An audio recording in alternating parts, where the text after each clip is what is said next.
ओम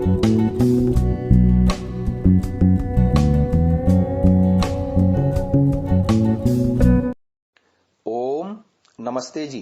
9वीं श्रव्य कणिका दयानंद दिवाकर, लेखक आदित्य मुनि जी, वानप्रस्थ। ब्रह्मचारी शुद्ध चैतन्य जी अहमदाबाद पहुंचे हैं। खड्गधारेश्वर बाबा से शुद्ध चैतन्य को योग विद्या के संबंध में बहुत से ग्रंथों का परिचय मिला था, जिसके लिए वह उनका सदैव कृतज्ञ बना रहा, लेकिन वह वहां अधिक दिनों तक नहीं रह सका। एक दिन बाबा जी उनको योग विद्या की साधना का प्रथम पाठ सिखाने के लिए अति सवेरे साबरमती नदी के किनारे ले गए और उसके हाथ में सिद्धि नाम की वस्तु खाने के लिए दी। पूछने पर पता चला कि यह मंत्र से शुद्ध की हुई भांग ही सिद्धि है। तब शुद्ध चैतन्य के सिर पर तो मानो वज्रपात ही हो गया, इसलिए वह वहां से भाग खड़ा हुआ। तभी बाबा जी भी उसके पीछे पीछे दौड़ने लगे। एक राज कर्मचारी ने उसे पकड़ लिया और थाने में बंद कर दिया। बाबा जी पहले ही वहां से भाग गए थे। शुद्ध चैतन्य की सब बातें सुनकर थानेदार को उस पर दया आ गई और ऐसे बाबाओं से दूर रहकर बड़ौदा जाने की उसे सलाह दी, क्योंकि वहां अच्छे अच्छे मठ थे। अतः उसने उन्हें तथास्तु कहकर बड़ौदा की राह पकड़ी। अब बड़ौदा में क्या होता है, आगे सुनते हैं। अहमदाबाद से शुद्ध चैतन्य बड़ौदा आया। मार्ग में वह किसी भी गृहस्थ के घर में नहीं गया। मठ मंदिरों में जाने पर ही प्रसाद के नाम पर उसे भोजन मिलता रहा था। मार्ग में उसे 3 रुद्राक्ष और त्रिशूलधारी साधु मिल गए थे, जो देश भ्रमण की विद्या में बहुत प्रवीण थे। बड़ौदा पहुंचकर इन सब ने चैतन्य मठ में आश्रय लिया। चैतन्य मठ वेदांत प्रचार का प्रसिद्ध केंद्र था। उसके भोजन के लिए यहाँ अच्छा प्रबंध था।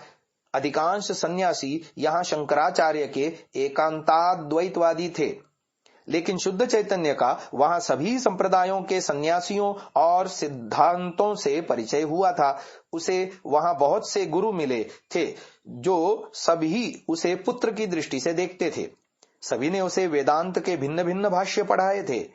स्वामी मुक्तानंद से आचार्य शंकर का शारीरक भाष्य, विवरण टीका, भामती टीका, मंडन मिश्र की ब्रह्म सिद्धि, अभिमुक्तात्म की इष्ट सिद्धि, विद्यारण्य की पंचदशी, सदानंद का वेदांत सार, आनंद गिरी का न्याय निर्णय, गोविंदानंद की रत्न प्रभा, प्रकाशानंद की सिद्धांत मुक्तावली और मधुसूदन सरस्वती की अद्वैत सिद्धि पढ़ने का उसे यहाँ अवसर मिला था। स्वामी जीवानंद ने उसे वेदांत दर्शन पर भास्कराचार्य का भेदाभेद भाव, मध्वाचार्य का द्वैतवाद, वल्लभाचार्य का शुद्धाद्वैतवाद और कृष्ण चैतन्य का आचिंत भेदाभेद भाव पढ़ाए थे। वेदांत दर्शन पढ़ने के लिए चैतन्य मठ में उसको लगभग 1 वर्ष अर्थात पौष शुक्ल पक्ष संवत 1903 विक्रमी से मार्गशीर्ष शुक्ल पक्ष संवत 1904 विक्रमी तदनुसार 19 दिसंबर 1846 ईस्वी से 21 दिसंबर 1847 ईस्वी तक का समय मिला था। उसके साथ 30 और ब्रह्मचारी वेदांत पढ़ते थे। निर्मलानंद, ब्रह्मानंद, ज्ञानानंद, विपुलानंद, कृपानंद, विश्वानंद, विभानंद, प्रेमानंद और अभेदानंद, ये इन सबके गुरु थे। ये सब लोग ब्रह्मचारी शुद्ध चैतन्य सहित सभी ब्रह्मचारियों को वेदांत पढ़ाते थे और वेदांत के विभिन्न विषयों पर परस्पर आलोचना का अवसर देते थे।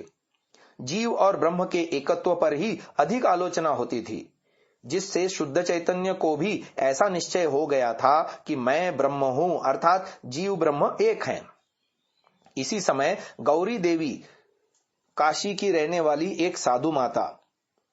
हस्तलिखित आत्मकथा में यह प्रसंग कुछ इस प्रकार वर्णित हुआ है कि फिर वहीं बड़ौदे में एक बनारसी बाई वैरागी का स्थान बनारस का सुनकर उसकी काशी में जाके एक सच्चिदानंद परमहंस से भेंट करके अनेक प्रकार की शास्त्र विषयक बातें हुई हैं। तो यही गौरी देवी, जो काशी की रहने वाली साधु माता, द्वारिका से वापस काशी जाती हुई चैतन्य मठ बड़ौदा में आई थीं।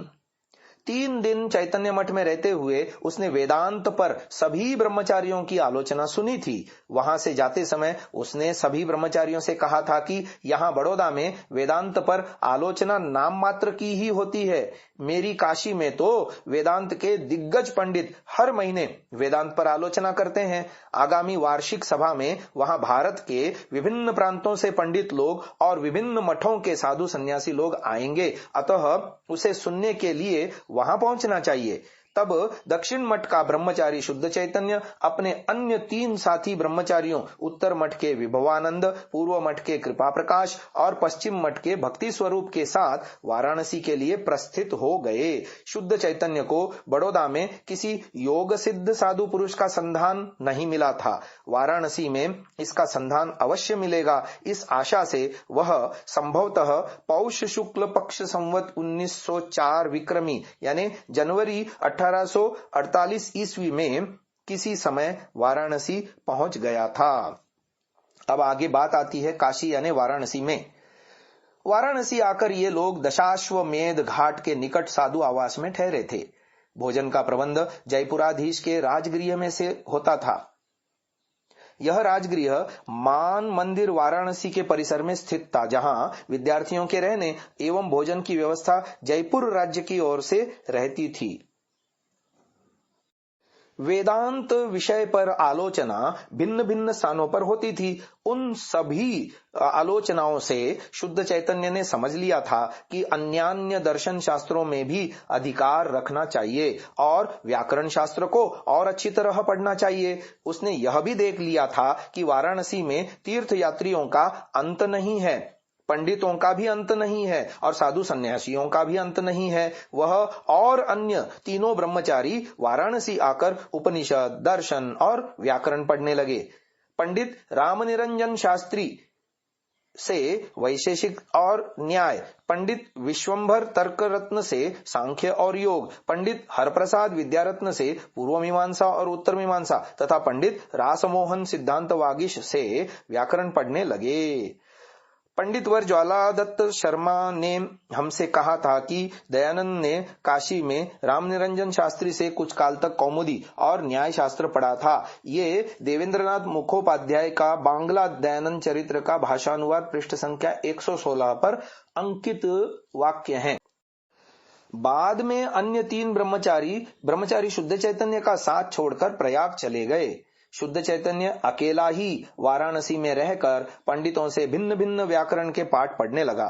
पंडित निखिलेश शास्त्री से उसने कात्यायन का वार्तिक, पंडित रुद्रदेव विद्यालंकार से वाक्यपदीय, पंडित सोमदेव तर्करत्न से वामन और जयादित्य की काशिका, पंडित महादेव शास्त्री से जिनेन्द्र बुद्धि का न्यास, पंडित विमलेंदु काव्यनिधि से हरदत्त की पदमंजरी, पंडित शशिकांत भट्ट से रामचंद्र की प्रक्रिया कौमुदी और पंडित महावीर शर्मा बोपदेव का मुग्ध बोध पढ़ा था। व्याकरण को उसने 2-3 बार भिन्न भिन्न पंडितों से पढ़ा था। गृहस्थ पंडित लोग उसको स्नेह और श्रद्धा की दृष्टि से देखते थे। पंडित विमलेंदु काव्यनिधि और पंडित रामनिरंजन शास्त्री उसको दर्शन शास्त्र पढ़ाने के लिए बड़े ही उत्सुक थे। उसने इन दोनों से न्याय और वैशेषिक 2 बार तथा सांख्य और योग 3री बार पढ़ा था। काशी के बहुत से पंडित उससे शंका समाधान के लिए भी आते थे। वह पंडित हरदेव शास्त्री से मनस तत्व के बारे में भी पाठ पढ़ा करता था। पंडित देवेंद्रनाथ मुखोपाध्याय के अनुसार स्वामी दयानंद ने अपने अध्ययन काल के प्रारंभिक दिनों में पंडित रामनिरंजन शास्त्री से कुछ समय तक अध्ययन किया था। इन्होंने कालांतर में संन्यास ले लिया और चतुर्थाश्रमी होने पर अपना नाम महादेवाश्रम रखा, किंतु लोग इन्हें रामनिरंजन स्वामी के नाम से ही पुकारते और जानते थे। इनका जन्म 1882 विक्रमी तदनुसार 1785 ईस्वी में बिहार प्रांत के हथुआ राज्य के निकटवर्ती ग्राम में पंडित रामधन मिश्र के यहाँ हुआ था। पर्याप्त वर्षों तक ये हथुआ नरेश छत्रधारी शाह के राजपंडित के रूप में रहे। कालांतर में ये काशी आ गए और दीर्घ काल तक यहाँ निवास किया। मार्गशीर्ष अमावस्या 1927 विक्रमी तदनुसार 1870 ईस्वी को इनका 85 वर्ष की आयु में निधन हो चुका है। ये बात डॉक्टर भवानीलाल जी भारतीय मासिक वेदवाणी बहालगढ़ पत्रिका के मार्च 1985 के पृष्ठ संख्या 47 पर छपी हुई मिलती है। आज की इस चर्चा को यहीं विराम देते हैं। ओम।